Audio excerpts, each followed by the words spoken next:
Ngayon guys, simulan na natin ang actual wiring. So dito sa load side ng breaker, live papunta ng common ng switch.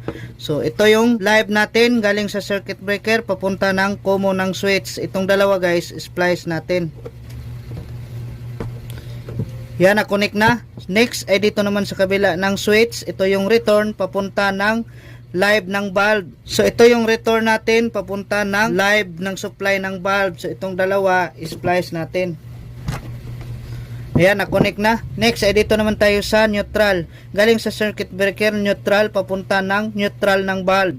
So ito yung supply natin na neutral papunta dito ng neutral ng bulb. So itong dalawa, splice natin to. Yan, tapos na natin makonect yung live connection at neutral connection, tape na natin. Next, lagyan na natin ng bulb. Next, on na natin yung circuit breaker. So on na natin yung switch, kailangan umiilaw yung bulb natin.